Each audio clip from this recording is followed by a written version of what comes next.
Hi, I'm Lisa. Welcome to my studio.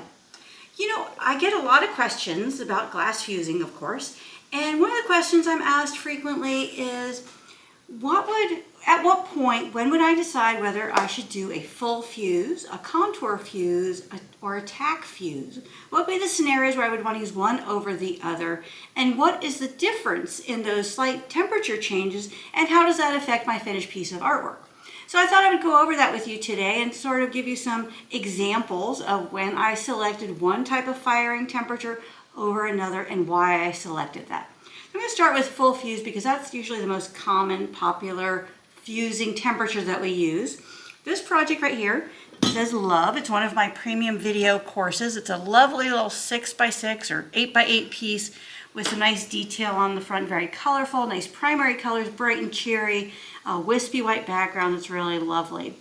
This project was full fused.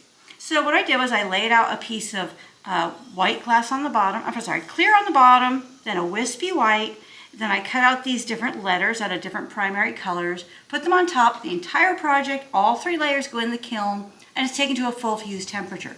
A full fuse temperature is 1465 for COE 96 and 1480 for COE 90. So there's 2 different temperatures there, same effect. And what you end up with is a project that has what we call rounded shoulders, really nice smooth edge quality. And all of these design elements are completely, if you look at it from the edge, are completely melted down and into those 2 base layers. So there's no texture here. It's very smooth. So this type of firing is great when you have 2 full layers of glass plus accents. And in this case, the accents are the lettering and the heart. Very smooth. This is great if it's something you intend to use to maybe serve wrapped candy in or something where you want a nice smooth finish on the inside. It's also a great fire if you're making something that's functional like a sink, where you want that interior of your project to be really smooth and consistent in feel so that so that it functions properly. It functions really well. So most popular firing is generally the full fuse, and that's because we get this great, really strong combination of construction, strong combination of design, because it's really shows off nicely on that smooth background. What you don't get is a lot of light reflecting off those design elements because they're completely smooth. So if you wanted something that has a little more light bounce off it, then you might want to choose a different type of firing. So, and that brings us to, well, before we move on to the contour, let's look at this one. This is also a full fuse, and so it's very, very smooth surface. And this might be something we put candles on top, and let's say one of those candles drips and gets onto the glass. Well, because this is really smooth, it'd be very easy to clean that off. So that's one of the reasons why you might want this smooth. You also might want it smooth just because it's the look that you're going for. That nice, consistent visual sheen across the entire project. So this is another one of my member courses. This little tray is really a lot of fun. You'll find that in my premium video membership. So let's move on to the contour fuse. Contour fuse, this one is done with a contour fuse, and if you look at it closely, you'll see there's kind of definition. There's texture and definition between the individual pieces of glass. They haven't completely healed together. There's a little bit of relief there, a little bit of texture. I have a little bit of texture here in this frit. It's raised up a little bit. But what the contour fuse achieved for me on this project was it really helped outline and identify each one of those design pieces, which I felt was a nice way to give this piece of art kind of like an outline, a detail that shows off all those individual pieces really nicely. And I like the way that looked. What I also get though is a little bit of variation in this edge quality. I'm going to move this around so I hope you can see this, that you can see that there's 2 individual pieces of glass there. They're not melted together. You don't have that really smooth shoulder quality. It's a little square, more of a square edge. You get more individual definition between those individual pieces. You can actually see a line there where they were melted together but not completely full fused. So this is a great technique if you want to give your artwork a little more texture, a little more liveliness as far as individuality between those different pieces. So that can be really fun. And I did it on this piece specifically because it had a lot of detail, and I really wanted to show off those lines that represent the different portions, segments of those palm leaves. I wanted to really show off the segmentation around the bird's neck and the head, and where the bill and the head come together, and I feel like it was really effective. Another thing I did with this was I took a contrasting color of frit, fine frit, and I worked into the little crevices created by all these different pieces. If you look at from the back, you can really see how those colors pop, and they really highlight all those individual pieces, and actually highlight where my glass individual pieces didn't fit as perfectly or precisely as maybe they could have. But in this case, I used a contrasting color frit to actually enhance that and show it off and make it look like another part of the design. So it's kind of like outlining and haloing all your pieces with a little bit of a neon light because of that frit, which I'm really pleased with the way that worked out. Now a contour fuse is a little bit lower temperature than a full fuse. This is achieved at 1425 instead of 1465. That's for COE 96. COE 90, this is 1400, and this is 1480. So slightly different temperatures, not a big difference, but enough to give you a slightly different appearance in the finished artwork. And so it would be like this, I would probably not use for something that I wanted really smooth. Like let's say I wanted to put candles on this. I probably would not, because that texture, you know, would kind of interfere. If some of that wax got on here, it'd be really hard to clean off. This would not be a great project to use if you're gonna make it a cheese tray. This would not be the best firing because of all that texture. Now, keep in mind, not all glass fusing is food safe. So something you can do to make it food safe is cap the project with clear. That it makes it more food safer, if that's even a right accurate thing to say. Or another option would be just cover that piece of art with a piece of Glad wrap, saran wrap, clear wrap, wax paper, something before you serve the food. Then it's completely covered and it's super easy to clean. You just take that wax paper, Glad wrap, clear wrap off, and then you've got something that's really easy to clean, and you still see that beautiful art underneath. Now, this would be a better option for a cheese tray than this one anyway, because of the contour and because of that little bit of relief we're getting from our contour fuse. So full fuse is probably my go-to most of the time. Very smooth, very nice, consistent, strong product, strong project. This is if I want something that's a little more artistic, has a little more flair to it, a little more texture. Now there's gonna be different times when you mix the two. There's gonna be times when you choose one over the other for different reasons than I would, but that's okay. I'm changing my mind all the time, so you can too. Let's talk about tack fuse. These pieces, this entire project is held together by tack fusing these 1/4 inch wide strips. I lay them out in such a way that I've got a base layer.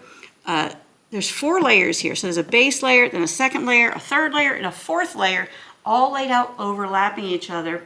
And then the process of heating them to a tack fuse temperature holds the project together. It actually makes one uniform unit, and this beautiful oval shaped kind of wicker basket type of dish here. I also put this fun little base on it to bring it up, because this type of construction is so beautiful when light can go through it, when light comes up through the bottom. So that base gives it some lift, and it makes it easy to lift it up off the table, which makes it prettier. And it also allows light to go through it, which really makes it sparkle and shine. And of course, you know I love dichroic, so I've got some of that in here to add some splash of bling. And the wonderful thing about the dichroic is it picks up whatever color it's on or next to. So here on the green, we get a pretty green dichroic. Here on the amber, we get a golden color. Here on the orange, we get a pretty, really vibrant orange. On this red, we get a new color. On the white, we get a beautiful metallic white. So just look how that changes over each color it's on. Now here, this piece of dichroic has the coating down. This piece of dichroic, the coating is up. So we have a different visual appearance there, which is lovely. This is like it's sitting right on top, like a little shimmery ribbon.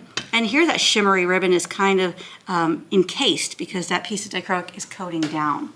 So this type of construction, this type of firing, at COE 96, this is 1365, COE 90, 1385. So this type of construction gives you a lot of texture, which is lovely. It gives you a lot of relief. It gives you, the light just reflects off this so beautifully because we have all that extra surface area there, which we love. The back is equally as beautiful. And it's flat though because it came in contact with the kiln shelf, and it's flat because it came in contact with the slumping mold when it was slumped.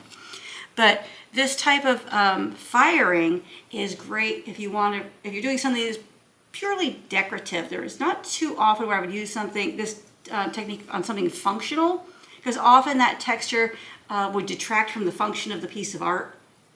But you could put a candle on here. Maybe I would put a little tea light or a little dish below that candle to make sure none of that wax got on this material, because this would be very difficult to clean off.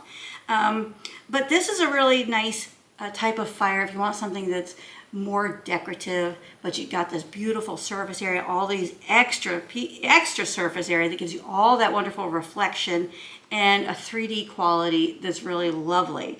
So I would use this on decorative projects like this. I would use it sometimes on vases. I would use it on bowls, on plates, on maybe I would use it to make a decorative element, a component, a woven piece that I would then fire onto something else and tack fuse that on so I'd have texture and additional design, fancy design to something.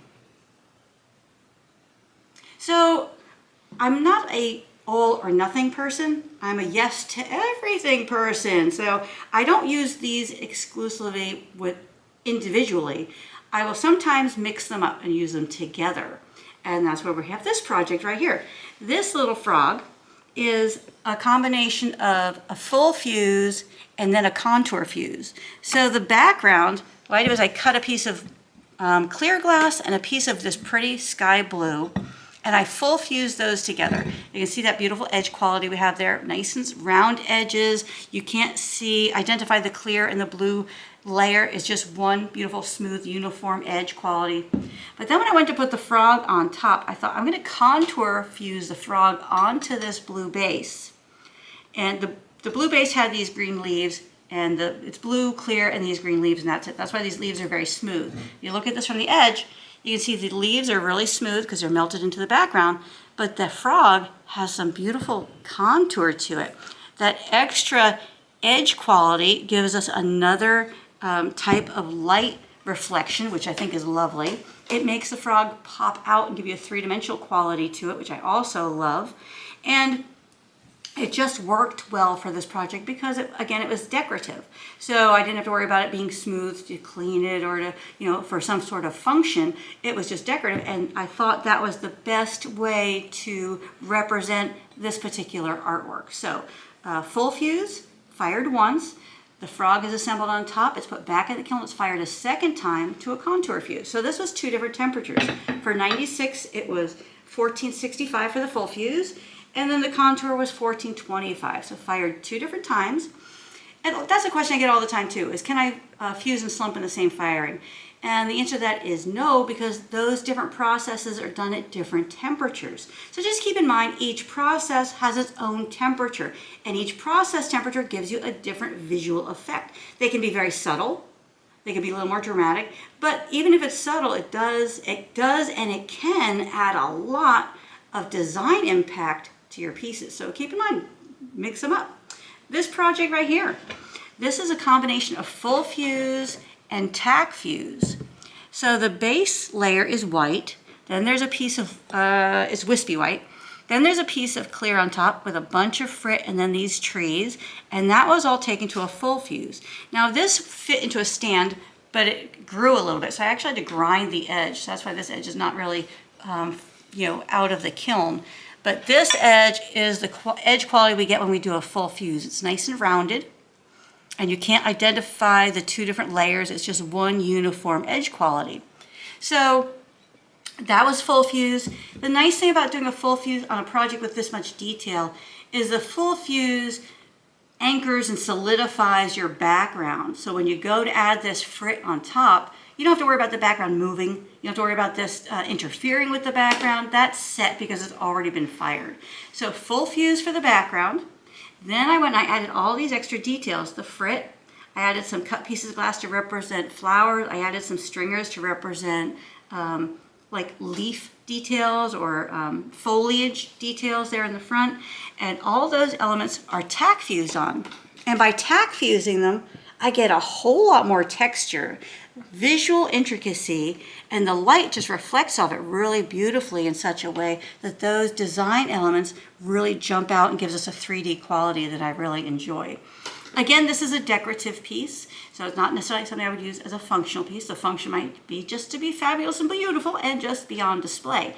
But I wouldn't necessarily serve on this. I wouldn't necessarily, use this as a candle holder. I mean, I could certainly put a candle behind it. And look how pretty this is from the back, too. Isn't that lovely?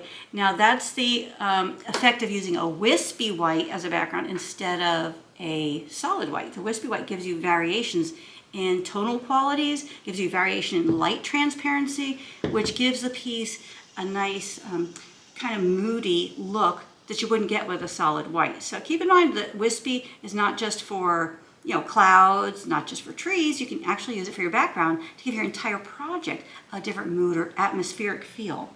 So full fuse 1465 for 96, tack fuse 1365 for 96. So two different. The glass is laid out and fired full fuse one time.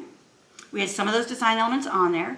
And then after it cools, we add all these other design elements that are on top, and it's put back in the kiln and fired a second time to a tack fuse temperature where we get all this wonderful texture. So keep in mind that you don't need to use just one type of firing. You can use the firings in any order. You can tack fuse elements together and then add them on top. For example, I'm going to show you something we just kind of, over here, we just kind of put this out recently. This is a little fish project that just came out on our YouTube channel. You've probably recognized it, fun little guy. You could take, this was tack fused together all by itself. You could take this and put it on a background and then tack fuse it again onto the background. You could contour fuse it to something. You could full fuse it to something. But by tack fusing it together like this, it's assembled. It's not going to move on you. You are in control of the size, shape, and location of all those pieces because you tack fused it together. So you can do any combination of all of these different firings, either individually, just a full fuse, you could do just a contour fuse, just a tack fuse, or you can combine those different types of firings to get new and more elaborate effects. So one of the wonderful things about glass fusing is there's always something new to learn, and there's always something new to try. So give it a go. I want to show you one more project. We had these came out recently on YouTube videos. This one is a ton of frit. Gives us a nice volcanic sort of look going on there. I think it's very pretty. And then this one, a little floral piece. This was a straight up one-time tack fuse. Now this was successful because it was only a single piece of glass. So the tack fuse is lower temperature, and I retained a lot of texture, and this is just purely decorative. But I could take this tile and I could fire it onto something bigger. And then the advantage to doing this firing first is all my design elements are stationary now. They're not going to move. I have exactly what I wanted, and I know exactly what it's going to look like. So I could take that and work it into something else. I could use this, I could put a piece of white on the back and use this as a tile on a trivet. I could use it as a tile on a backsplash. I could use it as a tile for a cheese tray or something. I probably would want to fire this again so it was smooth for a cheese tray so I didn't have all that texture. But there's a variety of different things. So these could be component pieces that you can work into something else. So really what I want to get across to you is that when I start a project, I consider how I want to use that project, how I want it to look. Do I want it really smooth? Do I want it to have some texture and different visual quality, more visual texture? Do I want it to reflect the light a little bit differently? Do I want it to just be really pop 3D? Do I want it to have these different types of design elements showing in different fashions? And that's how I would determine which firing I'm going to use. I also want to let you know that these firing guides are all available to you for free on my website. Go to my website, go to Firing Guides and More, and you can print this out. It's a PDF. You can either print it or you can just read it right there on the website. You can download it and just read it off of your computer, your tablet, whatever you like. But they're right there for you. All the information on all these different types of firings are available to you for free on my website. And these firing guides are based on my experience, my 40 years of experience, and the manufacturer's recommendations. So these didn't just come up from out of nowhere. These are tried, true, tested firing guides I've been using for years, and I haven't changed them in years because they're working. So anyway, those are available to you. Thanks for joining me. I love it when you guys subscribe. I love it when you comment. We love it when you share these videos. Please do all the above.